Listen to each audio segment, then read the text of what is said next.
ओम शांति। गरीबी क्यों आती है जीवन में? आज आपने इसको अच्छे से सुन लिया तो इसके बाद आप कभी गरीब नहीं रहेंगे। आज के समय में हर व्यक्ति बरकत करना चाहता है, हर व्यक्ति आगे बढ़ना चाहता है, लेकिन जिसको गरीबी का सामना करना पड़ता है या जो व्यक्ति गरीबी का सामना करते हैं वो बहुत टूट जाते हैं, अंदर से निराश होते हैं और कहते हैं कि भगवान गरीबी का मुँह किसी को ना देखना पड़े। ये बात सत्य है कि गरीबी किसी को अच्छी नहीं लगती है, लेकिन ये बात भी 100% सत्य है कि कोई व्यक्ति गरीब नहीं होता है, उसकी सोच ही उसे गरीब बना देती है। जैसी जिसकी सोच होती है वैसा ही व्यक्ति बनता चला जाता है, उसकी सोच ही उसको गरीब कैसे बना देती है। या तो कोई व्यक्ति काम करना ही नहीं चाहता है तो वो गरीब रहता है, या जिसने अपनी सोच सीमित बना ली है तो वो व्यक्ति गरीब रहता है कि बस जितनी सोच सीमित हो जाती है उससे आगे वो कमाना नहीं चाहता है, या फिर अपनी इनकम से ज़्यादा व्यक्ति खर्च करता है तो वो व्यक्ति गरीब रह जाता है। क्योंकि जो इंसान जितनी और जितनी बड़ी सोच रखता है, जिस प्रकार की सोच रखता है, उसे उतनी ही सफलता प्राप्त होती है, उतनी बड़ी सफलता उसको हासिल होती है। इंसान की सोच में बस इतना सा ही फ़र्क होता है कि कोई व्यक्ति तो खुली आँखों से सपना देखते हैं तो कोई व्यक्ति अपनी बंद आँखों से सपना देखता है।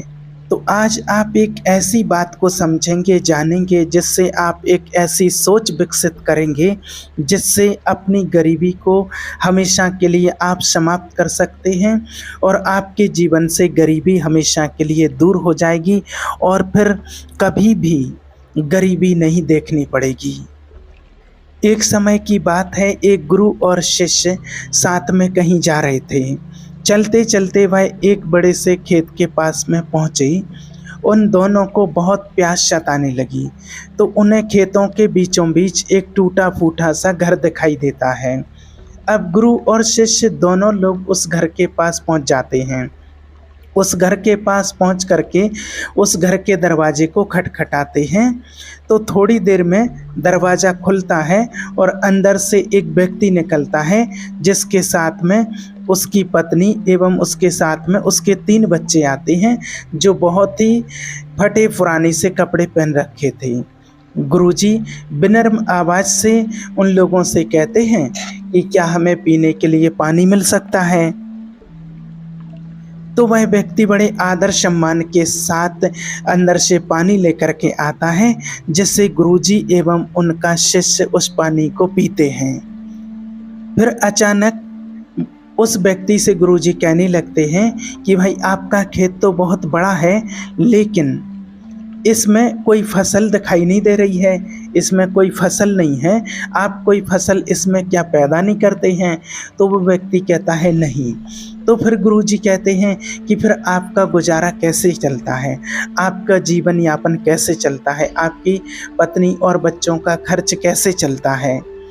तो वो व्यक्ति कहता है, गुरुजी की ऐसी बातें सुन करके वो व्यक्ति बोला, गुरुजी हमारे पास एक भैंस है जो काफ़ी दूध देती है और वही उसी भैंस का हम दूध बेच करके कुछ पैसे मिलते हैं और जिससे हमारा अच्छा खासा गुजारा हो जाता है। और इसी तरह से बातों ही बातों में उनसे बात करते करते धीरे धीरे शाम होने लगती है। जब शाम हो जाती है तो गुरुजी ने सोचा कि हम आज की रात्रि यहीं रुक जाते हैं, अब आगे कहाँ जाएंगे, आगे जंगल है। और उसके बाद गुरुजी ने उस व्यक्ति से वहाँ रुकने की अनुमति मांगी तो वो व्यक्ति रुकने की अनुमति भी दे देता है और वो कहता है कि तो हमारा सौभाग्य होगा कि आज की रात्रि हमें आपकी सेवा करने का अवसर मिलेगा। और गुरुजी वहीं पर उसकी बात मान करके रुक जाते हैं। आधी रात बीत चुकी थी, तभी अचानक गुरुजी नींद से उठ जाते हैं और अपने शिष्य के कान में जाकर के एकदम धीमी सी आवाज़ देते हैं।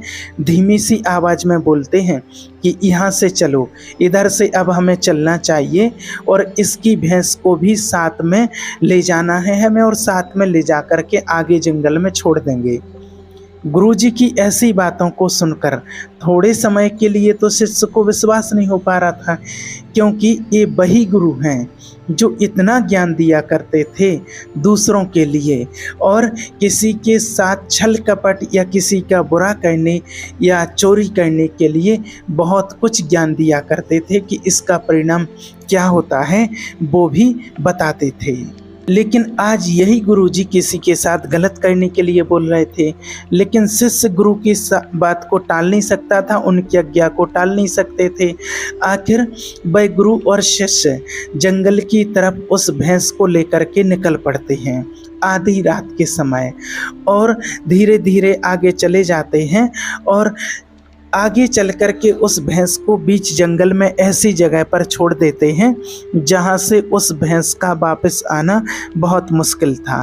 और इसके बाद वो शिष्य और गुरु वहाँ से चले जाते हैं, परंतु शिष्य के मन में यह बात हमेशा ही खटकती रहती थी।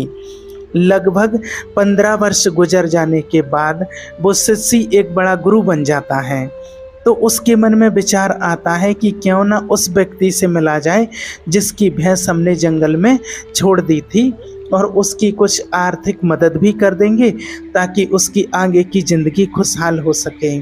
इसी विचार से वो निकल पड़ा और कुछ ही समय में उस व्यक्ति के पास में पहुंच जाता है।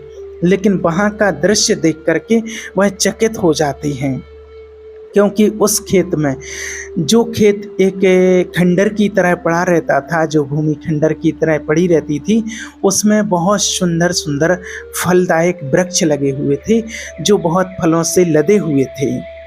और उस झोंपड़ी की जगह, जहाँ उस झोंपड़ी में वो गुरु और शिष्य रुके हुए थे, जिस झोंपड़ी में उन्होंने पानी पिया था, वहाँ एक महल जैसा सुंदर आलीशान मकान बना हुआ था।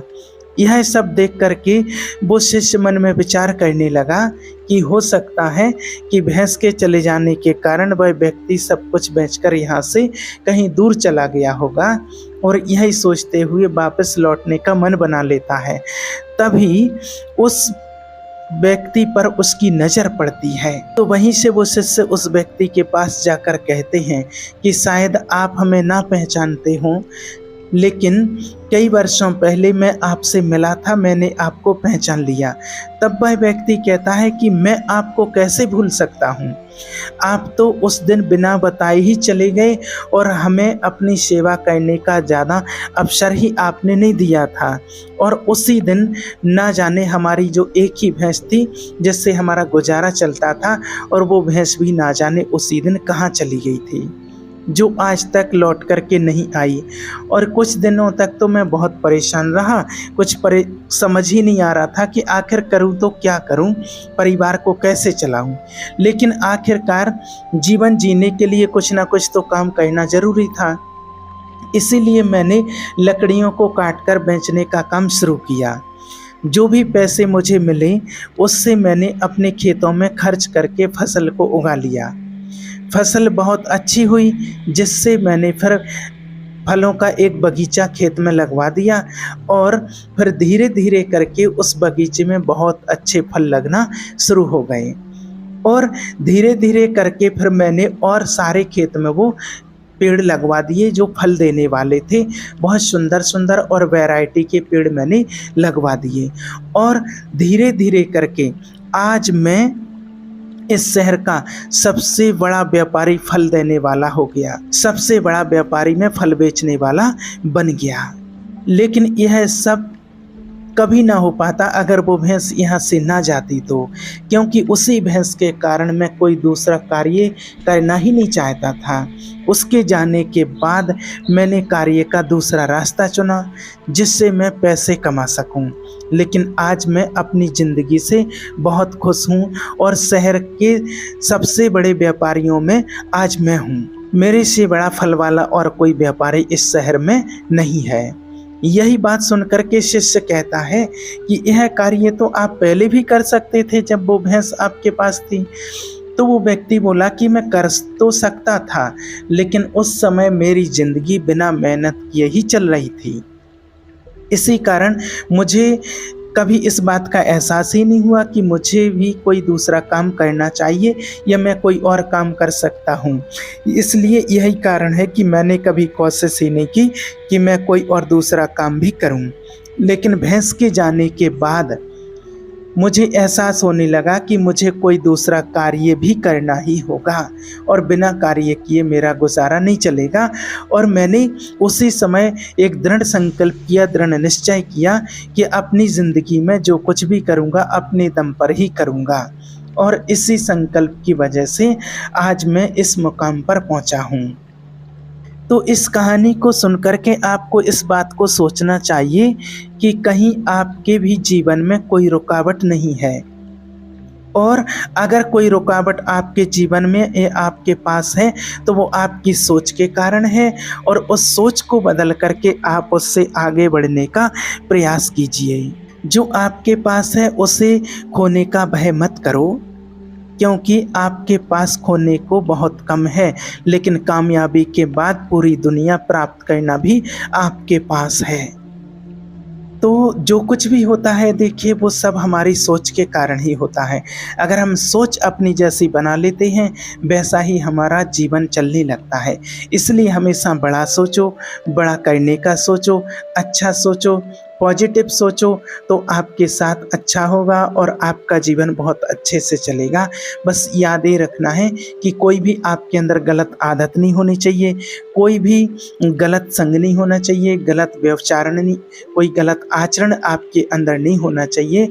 और हमेशा याद रखें कि जितनी आपकी इनकम है उससे बहुत कम खर्च होना चाहिए। अगर आप उससे ज़्यादा खर्च करते हैं तो आप जीवन में कभी आगे नहीं बढ़ पाएंगे, आपके पास हमेशा गरीबी रहेगी। और आज गरीबी का जो दूसरा कारण है वो है व्यसन, क्योंकि आज सबसे ज़्यादा लोग व्यसन और फैशन में फंस चुके हैं, जिसके कारण से आज लोगों के पास गरीबी है। गरीबी के कारण बस यही है। और आप इसको बदलिए, अपनी सोच को बदलिए। आपके जीवन में कोई व्यसन है, क्योंकि अगर आपके जीवन में व्यसन है तो आप कभी आगे नहीं बढ़ पाएंगे, क्योंकि वैष्णव की वजह से आपका शरीर भी मिटता जाता है, शरीर में बीमारियां लगती जाती हैं।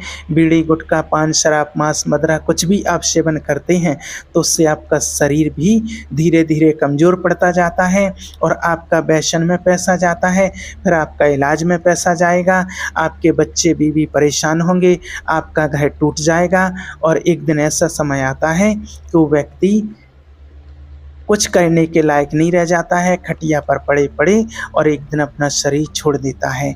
इसलिए अपनी सोच को बदलिए, अपने कर्मों को बदलिए, तो गरीबी ऑटोमेटिक आपसे दूर हो जाएगी और आप भी एक बहुत अच्छा जीवन यापन करने वाले इंसान, कामयाब इंसान बन सकते हैं।